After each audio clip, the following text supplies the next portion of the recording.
We transmit an ever-increasing amount of data all over the world. The immense value of our personal information, commercial records, and government secrets makes them valuable targets for eavesdroppers. Don't worry, this is not an advert for a VPN. I am going to explain a working technology which uses quantum physics to encrypt digital information. Imagine that Alice wanted to secretly send Bob the purple color in my channel logo. Colors on a computer screen are represented by 3 bytes, one for each of red, green, and blue.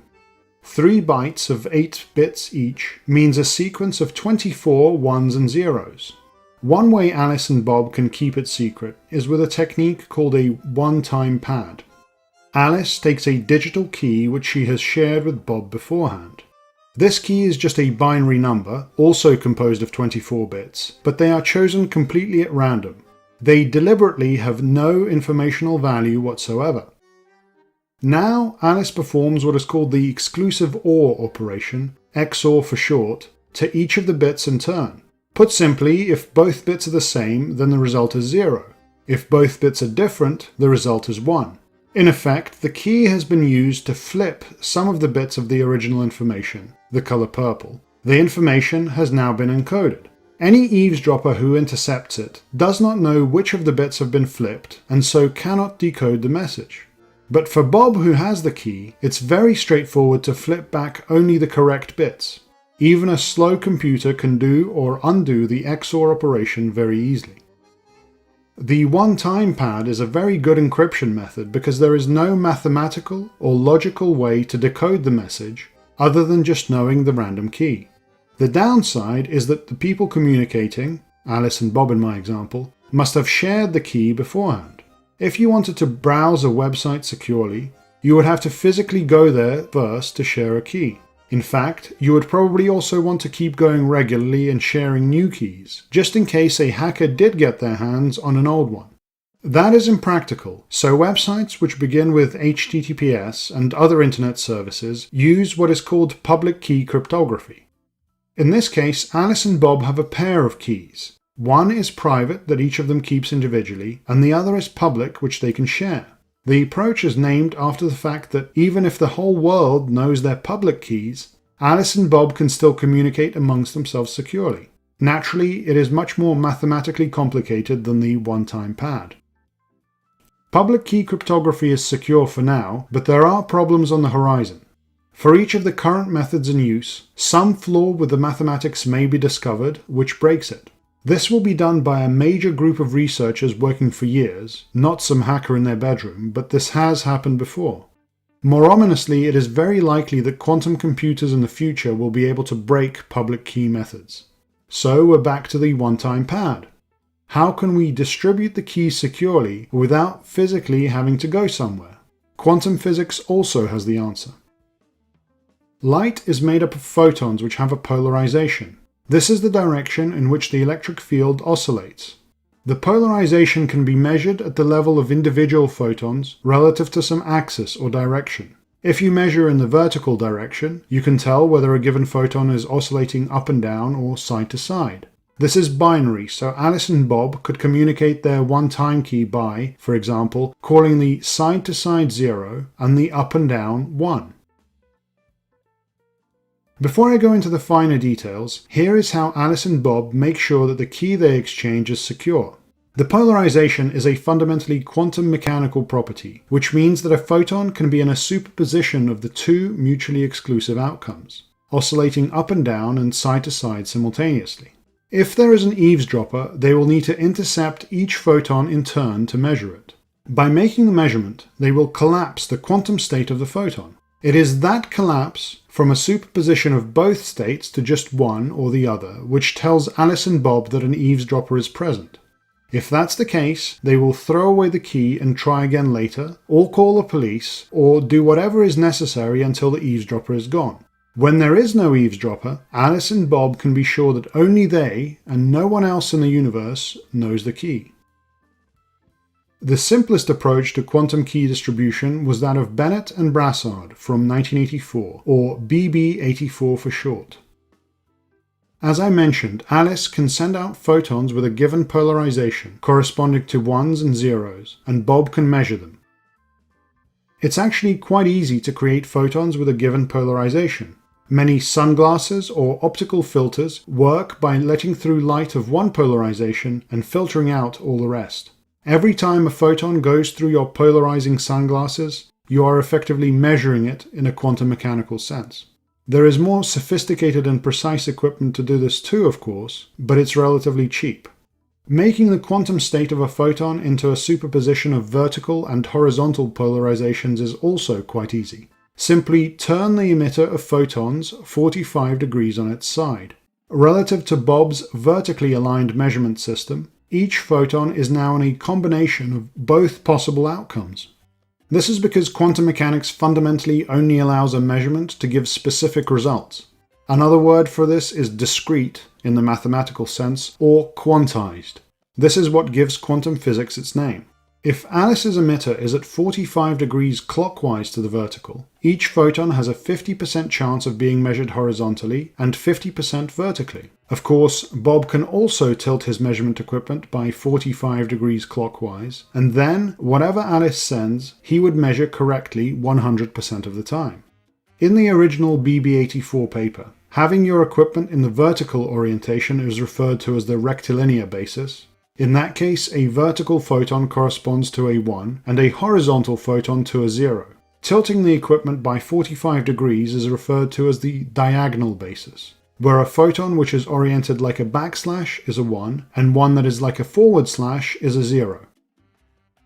The idea now is that Alice picks a basis at random and sends the data bits, the 1s or 0s, accordingly. Bob also picks a basis at random and measures.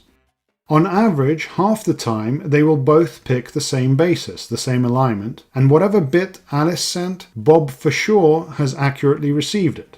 If the two bases are different, then the measurement is useless, because whatever Alice sent, Bob would get the wrong answer half the time. At this point, they don't know which of the bits of data are accurate and which are garbage.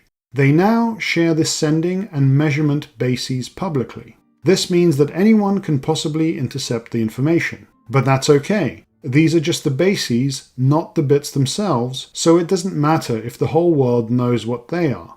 Only Alice and Bob know the bits themselves, which can now be used as the one-time key. However, let's now imagine there is an eavesdropper who has measured and resent the photons.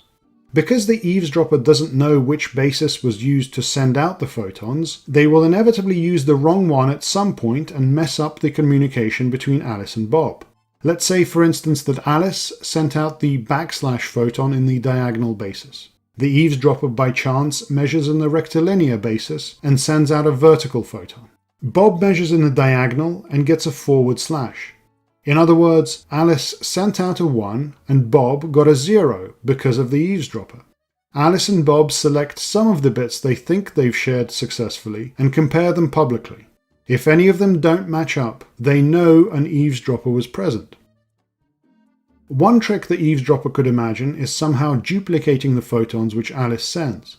Let's say there was some device that could make perfect copies of photons passing through it. Then, the eavesdropper could siphon off the copied photons and measure them without Bob knowing. However, there is what's called the no-cloning theorem in quantum mechanics which strictly prohibits this. As a result, an eavesdropper cannot measure the photons without disturbing them. Either Alice and Bob successfully share their one-time key, or they know that someone out there is listening. The BB84 approach has been successfully demonstrated in a lab and even used to communicate with a satellite. In particular, a team in China made a secure link to the satellite in one part of its orbit, and then a team in Austria did so later on in the orbit. The fact that it is possible to communicate in this way through space means that it can be done between parties anywhere on Earth. Communication in this way through fiber optics is also possible. This opens the possibility of a quantum internet, where keys could be distributed all over the world. The nature of this method means that even if you had a network with multiple bad actors out there to spy on you, it would always be possible to at least detect them. The worst they could do is a denial of service attack, stopping you from communicating, but they could not secretly read your messages. A more elegant way to distribute a key is the method of Eckert from 1991, or E91 for short. This uses pairs of photons which are what is called entangled.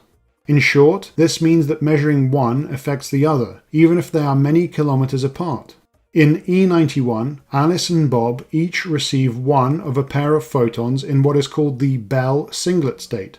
Alice can get a result of 0 or 1 at random with equal probability. But whatever she measures, Bob will get the opposite as long as he measures in the same basis or same orientation.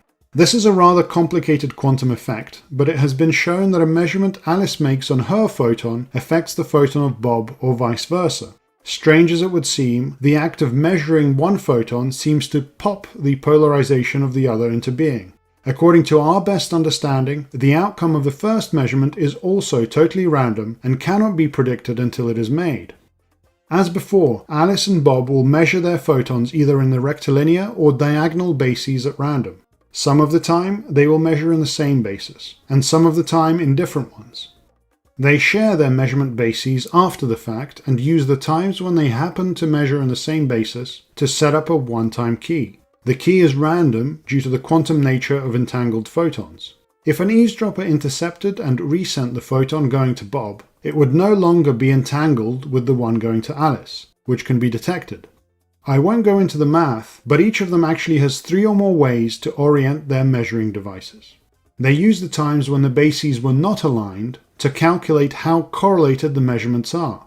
If they are not correlated in a certain way, the photons are not arriving entangled, and hence there is an eavesdropper. This method has also been shown to work in the lab and over long distances. Everything I've said can apply to other subatomic particles like electrons or even molecules, but photons are the most practical choice. Photons are easy to generate with a commercial laser and also easy to detect. They automatically move at the speed of light. They can travel both in a vacuum and in the atmosphere. If you're familiar with quantum physics, the principles behind the methods I described should be straightforward. If you aren't, I recommend the textbook by Griffiths and Schroeter. If you would like a full explanation from me, I'm afraid you will need to hire me to give a 20-lecture course on the subject because it can get quite involved. Thank you for watching.